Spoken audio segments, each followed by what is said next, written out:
வணக்கம் மாணவர்களே. நம்ம இன்னைக்கு பார்க்கக்கூடிய கணக்கு வந்து LCM HCF டைப் 1 மாடல் பார்ப்போம். ரொம்ப ஈஸியான ஒரு மாடல். இது எப்படி இருக்குன்னா LCM ஆஃப் ஃபிராக்ஷன் நம்பர்ல இருக்கும் 1/3, 5/6, 2/9, 4/27.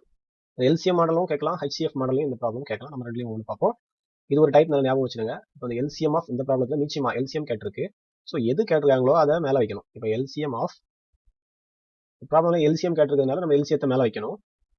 மேலே நம்பர் எல்லாமே கம்மா போட்டு எழுதிங்க. 1, 5, 2, 4. ஓகேயா? இப்போ டிவைட் பை HCF வைக்கணும். HCF ஆஃப் கீழே உள்ள நம்பர் 3, 6, 9, 27. இது ரெண்டுக்கும் வேல்யூ கண்டுபிடிக்கிறோம். சரியா? அப்போ 1, 5, 2, 4க்கு LCM ரெண்டால கொடுக்கணும். 1, 5 அப்படியே வைக்கணும்.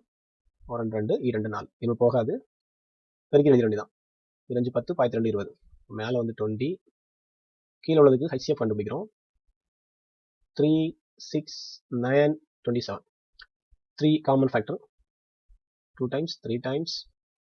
அப்புறம் வந்து இதுக்கப்புறம் போகாது. சரியா? இதான் HCF 3. ஆன்சர் வந்து 20/3 ஃபர்ஸ்ட் ஆப்ஷன். சரியா? அதே இதில் செகண்ட் ப்ராப்ளம் ஒன்று பார்ப்போம். இங்கேயும் LCM தான் கேட்டிருக்கு. ஸோ இப்போ ஃபர்ஸ்ட் என்ன செய்யணும்? LCF-ஐ மேலே எழுதணும், HCF-ஐ கீழே எழுதணும். ஓகேயா? LCM ஆஃப் என்ன எழுதணும்?